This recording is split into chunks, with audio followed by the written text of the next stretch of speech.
नमस्कार दोस्तों, अगर आप ये वीडियो देख रहे हैं इसका मतलब आप नया नया चेस खेलना शुरू किए हैं। चेस खेलने से पहले आपने चेस का रूल सीख लिया, यूट्यूब पे चेस पे 10-20 वीडियो देख लिया, 2-4 ओपनिंग सीख लिया, फिर आप खेलने लगे। आप इतना सीख गए हैं कि जब आपका ओपोनेंट आपको अटैक करता है, आपको दिखता है, आप उसका डिफेंस करते हैं। कभी कभी आपको अटैक का अगर मौका मिल जाए तो वो भी कर लेते हैं, फिर भी आप ज्यादातर गेम हार जाते हैं। इस हार के पीछे दो कारण है। पहला कि आपने ओपनिंग सीखा हुआ है, और जब आपका ओपोनेंट वो चाल नहीं चलाता जिसको आपका इंतजार है, जिसको आप जानते हैं, तब आपको दिक्कत होता है। आपको तब पता नहीं रहता है कि आगे क्या करना है। और दूसरा कारण है, जब गेम में कुछ हो नहीं रहा है, मतलब आपका ओपोनेंट आपको अटैक नहीं कर रहा है या आपको एक दो चाल में कोई अटैक नहीं दिख रहा है, तब आपको क्या करना है वो आप समझ नहीं पाते हैं। तब आप जो चाल चलाते हैं वो गलत हो जाता है। तो इसका एक ही सोल्यूशन है। आप चेस का जो बेसिक प्रिंसिपल है, जो सालों से चेस खेलते हुए आ रहे हैं लोग, उन्होंने जो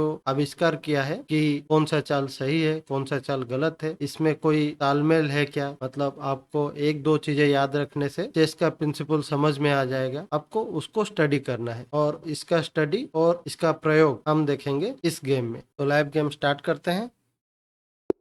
हमें इस बार ब्लैक मिला है। हमारा ओपोनेंट सेंटर में अपना पॉन रखे हैं E4, तो हम भी जवाब में सेंटर में अपना पॉन रखेंगे ताकि हम भी सेंटर पे अपना कंट्रोल जमा सके। अभी उन्होंने अपना घोड़ा का डेवलपमेंट किया, तो हमें और पॉन सेंटर में रखने का मौका अभी नहीं मिल रहा है। तो हम अभी फोकस करेंगे डेवलपमेंट पे, ताकि हम डेवलप करें, और साथ में जो हमारा ओपोनेंट हमें जो सवाल पूछे हैं कि मैं तुम्हारा पॉन को मार सकता हूं, हम उसका जवाब देंगे कि हम अपना घोड़ा से हमारा जो पॉन पे अटैक है उसको बचा लेंगे। तो ये हम घोड़ा डेवलप किए।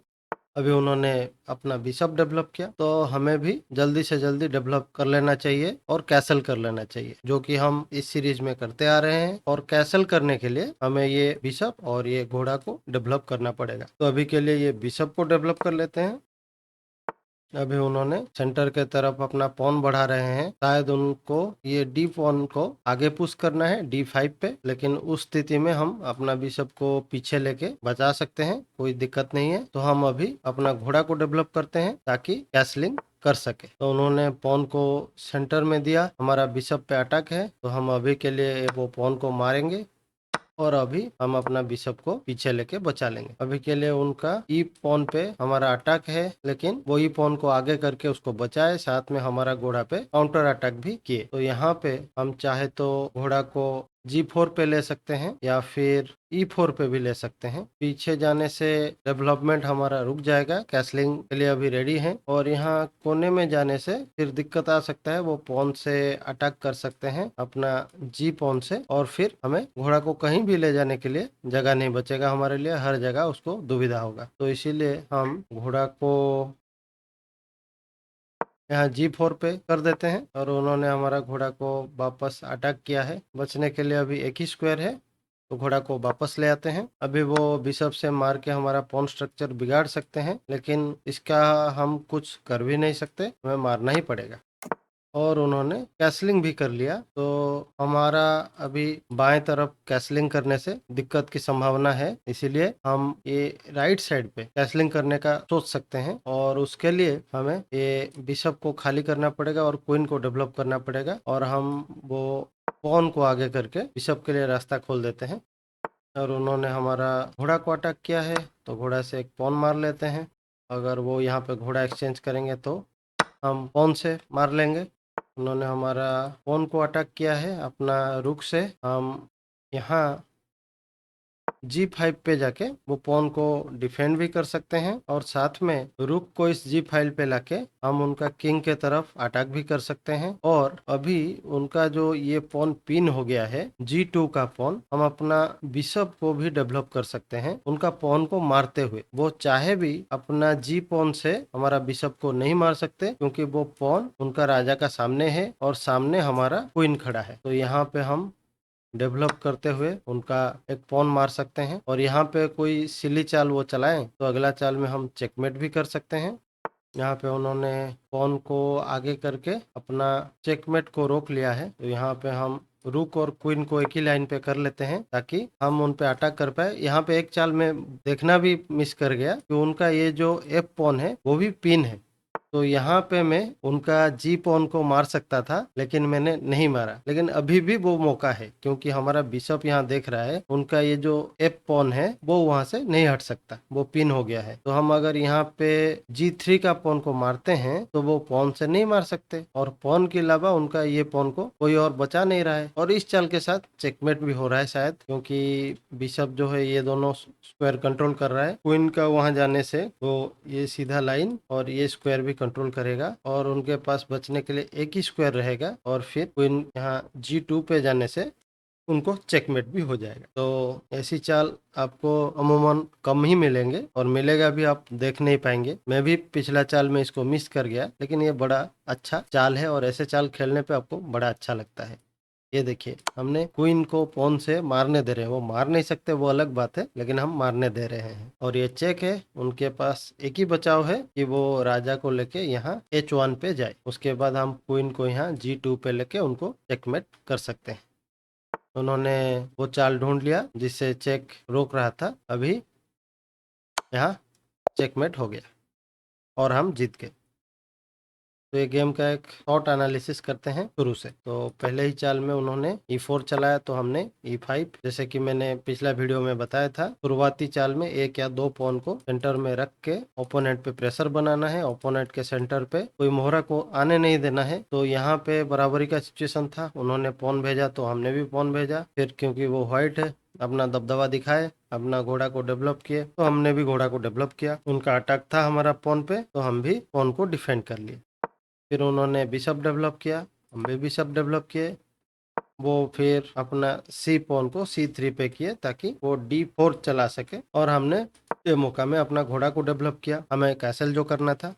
फिर उन्होंने पॉन को आगे किया, हमने पॉन से मारा, फिर उन्होंने भी पॉन से मारा। इसके साथ दोस्तों हो जाता है कि दोनों का बराबरी का सौदा तो हुआ, लेकिन सेंटर पे अभी भी उनका दो दो पॉन है, जिसका हमें थोड़ा दिक्कत सामना करना पड़ा था। जब उनका पॉन आगे बढ़े तो हमने यहाँ पे पहले अपना बिशप को बचाया, फिर उन्होंने अपना पॉन को आगे किया क्योंकि उस पॉन पे अटैक था, और हमने घोड़ा को बचाने के लिए यहाँ पे हमको पीछे ले जाना ठीक नहीं लगा, तो हमने G4 पे ले गया। और ये चाल से पहले हमने हर तरीके से इसको सोचा था। मतलब इस स्थिति में हम अगर वापस जाता है, वो तो हमारा डेवलपमेंट को वापस लेने की तरह हो जाएगा। मतलब हमारा स्थिति अच्छा होने की जगह बदतर होने जा रहा है, ऐसा हमको मानना पड़ता अगर हम घोड़ा को लेके पीछे जाते। लेकिन कोई चारा नहीं रहता, तब हम घोड़ा को पीछे ले जाते। यहाँ पे हमने देखा, अगर हम यहाँ जाते हैं H5 पे और वो पॉन को आगे करते हैं, तो हमारे पास ना यहाँ वापस आने के लिए कोई स्क्वायर बचेगा, और बाकी जहां भी जाएंगे वो पॉन या उनका कोई मोहरा से हमें मार सकते हैं। इसीलिए E4 और G4 में से G4 ठीक लगा, क्योंकि E4 से वापस आना संभव नहीं था, क्योंकि ये सब स्क्वायर उनका पॉन का कंट्रोल में था, और वो हमारा घोड़ा को तुरंत अटैक किए, तो हम पीछे आ गए। यहाँ पे उन्होंने हमारा घोड़ा को मारा, हमारा पॉन स्ट्रक्चर टूटा। थोड़ा बुरा लगा था हमें, लेकिन पॉन स्ट्रक्चर तोड़ने से अगर वो उसका फायदा उठा पाते तब उनका मारना जायज रहता है। और उन्होंने, हमारा किंग इतना खुला मैदान पे आ गया, उसके प्रोटेक्टर कोई नहीं है, ये मौका को छोड़ के वो अटैक करने की जगह उन्होंने कैसल कर लिया, वो भी उस साइड जिस साइड हमारा लाइन खुला हुआ है। इसके बाद हमें अटैक करने में आसानी हो गया। तो हमने तुरंत हमारा किंग को दूसरा साइड कैसल करने के लिए सोचा। तो पहले पॉन को आगे किया ताकि क्वीन को और बिशप को हम यहाँ पे निकाल सके और दाएं साइड पे लॉन्ग कैसल कर सके। लेकिन उन्होंने सेंटर में अपना पॉन देके हमारा घोड़ा को अटैक किया, तो हमने उनका पॉन को मार लिया। अभी स्थिति ऐसा था, उनका किंग कैसल हो गया था, हम कैसल नहीं किए थे, तो वो चाहते फायदा उठाने के लिए तो यहाँ पे वो लाइंस खोल देते। मतलब यहाँ पे इस स्थिति पे वो चाहते हमारा पॉन को मार सकते थे, उससे किंग के सामने जो लाइन है वो खुल जाता और उनको अटैक करने में आसानी होता। लेकिन उन्होंने अपना पॉन को आगे पुश किया, फिर हमने घोड़ा को एक्सचेंज कर लिया, फिर उन्होंने हमारा किंग के सामने जो पॉन है उसको अटैक किया अपना रुक से। तो यहाँ पे हम डर के मारे कैसल कर सकते थे, लेकिन ये खुला जगह पे कैसल करना हमको ठीक नहीं लगा। हम पहले बोले कि क्वीन को यहाँ ऊपर लेके G5 पे अपना पॉन को डिफेंड करते हैं। फिर राइट साइड पे कैसल करने के लिए, लॉन्ग कैसल करने के लिए हमारा बिशप को भी आगे निकाल के हम कैसल कर ले, तो इस लाइन में जो उनका रुक खड़ा है वो खतरा से हम बच जाएंगे। और यहाँ पे हम ये भी कंसिडर किए थे कि क्वीन को लेके यहाँ F6 पे जाएंगे, फिर क्योंकि हमारा बिशप उनका F2 पॉन पे अटैक कर रहा है, वहां से हम उनका किंग को अटैक कर सकते हैं और साथ में हमारा पॉन को डिफेंड भी कर सकते हैं। लेकिन ये जो जी फाइल खुल गया था, हमें उसका फायदा उठाने के लिए हम सोचे अभी ये पॉन को अटैक करके जितना फायदा नहीं है, उनका किंग पे चेकमेटिंग अटैक किया जाए। इसलिए हमने अपना क्वीन को G5 पे ले गए। उन्होंने यहाँ पे घोड़ा डेवलप किया। घोड़ा को वो बेटर स्क्वायर यहाँ C3 पे डेवलप कर सकते थे, लेकिन उन्होंने यहाँ D2 पे डेवलप किया और फिर हमें ये सब पिन दिख गया। ये राजा के सामने ये जो पॉन है पिन हो गया है, तो ये पॉन अभी कोई काम का नहीं है, वो वहां से हट नहीं सकता। तो हमने बिशप से उनका पॉन को मारा। ये थोड़ा एडवांस टैक्टिक्स है, लेकिन अगर आप 800-900 का रेटिंग पे पहुंचे हैं, ये आप जरूर देखे हैं और आप ये समझ सकते हैं। तो यहाँ पे हमने उनका पॉन को मारा, वो बड़ी बात नहीं था। बड़ी बात था कि हम उनका राजा को अपना क्वीन से चेकमेट करने वाले थे। क्वीन को लेके हम अगर ये G2 पे चले जाते तो बिशप का प्रोटेक्शन रहता और किंग के लिए कोई रास्ता नहीं रहता। वो चेकमेट से वो बचने के लिए अपना पॉन को आगे किया और यहीं पे ही दोस्त हम चेकमेट कर सकते थे उनको। यहीं पे हमें चलना था क्वीन से G3। यहाँ पे देखिए उनका राजा जो है के ऊपर चेक आ रहा है, वो इधर नहीं जा सकता और इधर नहीं आ सकता। उन तो सिर्फ H1 पे जा सकते हैं और चेक देने वाला मोहरा जो क्वीन है उसको मार सकते हैं। लेकिन मारेगा भी कैसे? ये पॉन तो पिन है, क्योंकि दूर से ये जो बिशप है वो स्नाइपर राइफल लेके बैठा है। ये अगर आपको वो देख सकता है तो वो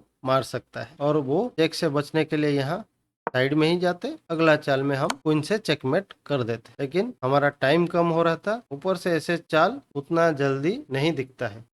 तो यहाँ पे हम उनका राजा पे ज्यादा अटैक करने के लिए अपना रुक को भी उनका राजा के साथ एक लाइन में रख दिए। हमारे पास यहाँ पे क्वीन और रुक दोनों एक लाइन में हो गए थे, उन पे अटैक भारी भरकम आने वाला था और उन्होंने हम जो मिस किए उसको वो भी मिस किए, उसका डिफेंस नहीं किए और घोड़ा को यहाँ आगे करके हमारा क्वीन पे अटैक किए। लेकिन हम जो मिस किए उसको हम दोबारा मिस नहीं करने वाले थे, तो हमने सीधा सीधा उनका पॉन को मारा। उनका किंग पे चेक था, ये दोनों स्क्वायर को बिशप रोक रहा था, ये स्क्वायर और ये लाइन को क्वीन रोक रहा था। तो राजा के पास एक ही चाल था, H1 में जाना, और जैसे ही राजा वहां पे गया, अगला चाल में हम क्वीन को आगे करके उनको चेकमेट कर लिए। तो दोस्तों आशा करता हूँ गेम आपके लिए सिंपल रहा होगा, आपने यहाँ से कुछ समझा होगा, कुछ सीखा होगा, और ये चेस प्रिंसिपल को आप अपना गेम में भी इस्तेमाल करिए। 1-2 बार, 5 बार, 10 बार ट्राई करिए, फिर आपको इसका एक अंदाज आ जाएगा, फिर आप अपना गेम में इम्प्रूवमेंट देख पाएंगे। दोस्तों वीडियो को जरूर एक लाइक कर दीजिए, अपना राय और सुझाव जरूर कमेंट्स में लिखें, और अगर अभी तक सब्सक्राइब नहीं किए हैं तो जरूर सब्सक्राइब कर दीजिए चैनल को। हम फिर मिलेंगे अगला वीडियो में। नमस्कार।